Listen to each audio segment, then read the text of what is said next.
ഞാനിങ്ങനെ ട്രാവൽ ചെയ്ത് വരികയാണ്. അപ്പോഴാണ് എനിക്ക് ഭയങ്കരമായിട്ട് മൂത്രം ഒഴിക്കാൻ മുട്ടുന്നു. ഇത് നമ്മുടെ തെക്കേക്കര ജാനു അല്ലേ? തെക്കേക്കര ജാനുവാ സെറ്റപ്പ്.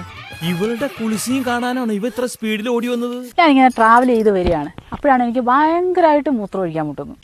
കണ്ടോ സ്ത്രീകളെ കാണുമ്പോൾ ഈ നോട്ടം തന്നെ ശരിയല്ല. ഞാൻ ആരാണെന്ന് നോക്കിയതാ, അത് ഞാൻ നോക്കി പറഞ്ഞുതരാലോ. ഞാൻ വിചാരിച്ച് മൂത്രം ഒഴിക്കുന്ന ഒരു കണ്ടന്റ് ആക്കിയാലോ. ഇത് പറയാനാണോ ഈ ട്രാഫിക്കിന്റെ ഇടയിലൂടെ തന്നെ ഇങ്ങോട്ട് വിളിച്ചത്? ഞാൻ വിചാരിച്ച് മൂത്രം ഒഴിക്കുന്ന ഒരു കണ്ടന്റ് ആക്കിയാലോ. എന്താ കുട്ടി പറയുന്നത്? ഞാൻ നിങ്ങളെ കുറിച്ച് ഇങ്ങനൊന്നും അല്ല കേട്ടോ വിചാരിച്ചത്. സിറ്റിയിലും ഹോസ്റ്റലിലും ഒക്കെ പഠിച്ച പെൺകുട്ടികൾ ഇങ്ങനെ നടക്കാവോ? മോശം മോശം. കാടിനകത്തില് മൂത്രം ഒഴിക്കാൻ ഭയങ്കര സുഖമല്ലേ. കൊതിപ്പിക്കല്ലേ ഭഗവാനെ. കാറ്റ് വന്ന സാധനത്തിലൊക്കെ ഇങ്ങനെ അടിച്ചടിച്ച് പോകുമ്പോ ഇന്ന് ഞാൻ കാടിനകത്തില് പരസ്യമായിട്ട് അങ്ങ് മൂത്രം ഒഴിക്കാൻ പോവാ. ഇവളെന്താ ഒരുമാതിരി വാവെടുത്ത പശുവിനെ പോലെ? മഴ, കോട, കാട്, ഓഹ. ഇതെന്തോ ജന്മമാ. മഴ, കോട, കാട്, ഓഹ.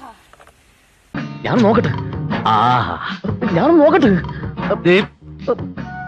ഈ എക്യുപ്മെന്റ് എന്റെയാ. എത്ര നേരം കൊണ്ട് ഒഴിക്കാൻ മുട്ടിരിക്കും. ബേബിച്ച ഒന്നും വിചാരിക്കരുത്. എനിക്ക് നിന്റെ സാധനം ഒന്ന് ടെസ്റ്റ് ചെയ്യണം. അവനാ ശുഷ്കാന്തി കണ്ടമല്ലയാ. വൃത്തി കിട്ടവനെ നീ എന്തിനാണ് അവന്റെ സുസ്കാന്തി നോക്കി?